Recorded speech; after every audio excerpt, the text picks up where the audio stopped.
पाकिस्तान बनने के बाद से लेके अब तक पाकिस्तान में कभी भी इतनी उदासी, इतनी मायूसी, इतनी परेशानी और इतना खौफ नहीं देखा गया। गैर यकीनी भी ऐड करना सर। इनकी नाअहली IMF को डील नहीं कर पा रहे, इनकी नाअहली के दोस्त ममालिक इनको ट्रस्ट नहीं कर रहे हैं, इनकी नाअहली है कि वो मैनेज नहीं कर पा रहे हैं। इनका तो रेपुटेशन ये है कि उनके खानदान के अंदर भी उनके ऊपर कोई जो है वो एतबार नहीं करता। मुस्लिम लीग ने उठा के उन्हें फाइनेंस मिनिस्टर बना दिया है। आज जिस तरह की सूरत हाल चल रही है, सारा मामला कौमी असेंबली में चल रहा है, मुस्लिम लीग नून से मुत्तहिदा कौमी मूवमेंट नाराजगी का इजहार कर रही है, पीपल्स पार्टी से JUIF नाराजगी का इजहार कर रही है। तो अगर आप अभी कौमी असेंबली में होते तो शायद आप कुछ लोगों को अपने साथ मिला के फिर हुकूमत बना सकते थे और कम से कम इस बजट को मंजूर होने से रोक सकते थे। इस सवाल की तरफ मैं आपके पास वापस आऊंगा।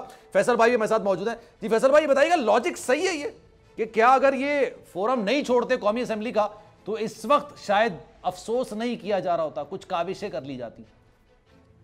सलमान, पहले मैं आपको एक फीडबैक दूं। सवाल तो आपका बड़ा ही वजनदार है, लेकिन पाकिस्तान बनने के बाद से लेके अब तक पाकिस्तान में कभी भी इतनी उदासी, इतनी मायूसी, इतनी परेशानी और इतना खौफ नहीं देखा गया। गैर यकीनी भी ऐड कर लें सर।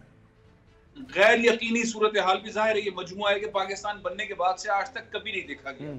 लोग वो नौकरी पेशा हो, लोग कारोबारी हजरात हो, सनतकार हो, इंपोर्टर हो, एक्सपोर्टर हो, किसान हो, ज़रूरी मामलात के साथ अपनी जिंदगी गुजारते हो, किसी की जिंदगी आगे नहीं बढ़ रही है। अभी थोड़ी देर पहले एक बहुत ही नामवर से हम लोग कहते हैं जागीरदार, उसके मैंने आंसू फील किए। उन्होंने कहा कि ट्यूबवेल चलता है वो डीजल से चलता है, मैं अब जो है वो टमाटर, प्याज, जो आम इस्तेमाल की चीजें हैं वो नहीं उगा सकता क्योंकि मेरे पास पानी नहीं है। और डीजल से जब पानी डलेगा, पानी आएगा तो उसकी कॉस्ट बहुत ज्यादा होगी, यानी कि आने वाले दिनों में जो बेसिक चीजें हमारे पास वो नहीं होंगी। अब इसकी जिम्मेदारी जो है वो इस हुकूमत पे तो है ही है, इंपोर्टेड गवर्नमेंट के ऊपर है।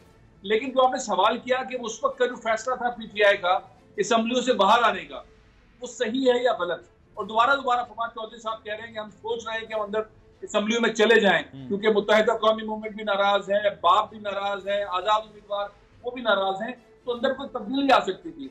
इस हुकूमत ने तो सिर्फ 3 काम किए। एक, उन्होंने अपने केसेस खत्म करवाए, नैब को फारिग करवाया, FIA और ब्यूरोक्रेसी को अपने हिसाब से लगाया और उन्होंने TCL से अपने नाम निकाले।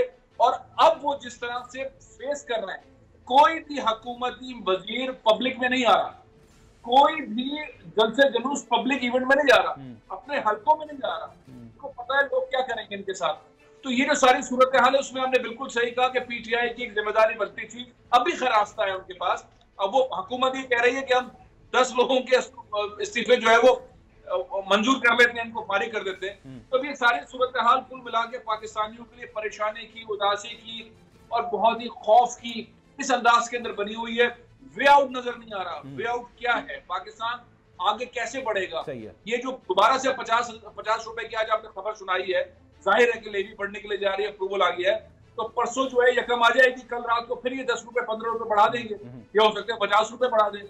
तो लोग जाएंगे कहाँ? सर ऐसी इतलात हैं, वैसे ऑनेस्टली मैं आपको बताऊंगा, ऐसी इतलात हैं फैसल भाई, ये कह रहे हैं कि तकरीबन 300 पर जाके फिक्स करेंगे पेट्रोल और जो ये डॉलर है ये 227 से 225 पर फिक्स कर दिया जाएगा। ये इतलात हैं और इतलात अक्सर सच्ची साबित हो जाती हैं क्योंकि इतलात निकलती वहां से हैं जहां पर ये चहमा गोइयां हो रही होती हैं। और सर अगर ऐसा हो गया तो आप सोचिए महंगाई कहां जाएगी सर। सलमान, पाकिस्तान में डॉलर की रियल वैल्यू 178-180 रुपीज है, 178 180 रुपए।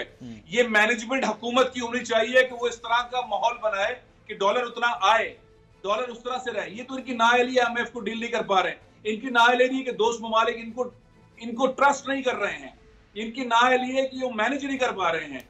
ये पाकिस्तान में इतने बुरे हालात। एक और लॉजिक है, एक और लॉजिक में सर ऐड कर दूं अगर आप नाराज ना हो तो फैसल भाई। एक लॉजिक ये भी है, मिफ्ता इस्माइल साहब जो है ना वो सियासतदान से कम सनतकार ज्यादा है, नॉन इलेक्टेड है, ये आपको भी पता है सर, 6 महीने उनकी मुद्दत होती है, लेकिन वो सनतकार हैं और सनतकारों के लिए डॉलर की कीमत बढ़ना और रुपए की कीमत गिरना ये सबसे ज्यादा फायदेमंद होता है, बहुत फायदेमंद होता है उनको। ऐसा लिया है इस नाम पे मैं जवाब आज दे दूं। आज मैं 2-3 बहुत बड़े बिजनेस टाइकून के साथ दोपहर में जोहर के बाद उनके साथ मुलाकात में था एक सिलसिले में। उन्होंने कहा मिफ्ता इस्माइल को उसके वालिद ने कारोबार करने का राइट नहीं दिया, उनके घर में वो नालायक तरीन आदमी है, उसको ये इस्तेकाक ही नहीं देते कि कुछ कर सकता है, उसको इस हुकूमत ने उठा के फाइनेंस मिनिस्टर बना दिया है। वो उसी कम्युनिटी के लोग थे, उन्हीं के करीब के लोग थे, मैं नाम नहीं ले रहा, लेकिन अगर वक्त आएगा तो मैं हजरात का नाम ले लूंगा, तो उन्होंने मुझे नाम लेने से ही रोका, लेकिन मैं एहतियातन नाम नहीं ले रहा हूँ, एहतरामन नाम नहीं ले रहा हूँ, बुरी बात होती है। बिल्कुल सही बात। तो उनका तो रेपुटेशन ये है कि उनके खानदान के अंदर भी उनके ऊपर कोई जो है वो एतबार नहीं करता। मुस्लिम लीग नून ने उठा के उन्हें फाइनेंस मिनिस्टर बना दिया है, उन्होंने वाशिंगटन के अंदर पाकिस्तान को बेइज्जत करवाया, उन्होंने जाके हमें कतर के अंदर बेइज्जत करवाया।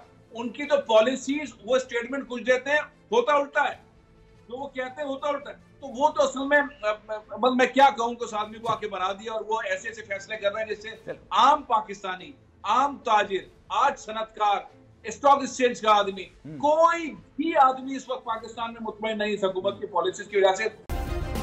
सब्सक्राइब करें और बेल दबाएं ताकि कोई खबर रह न जाए।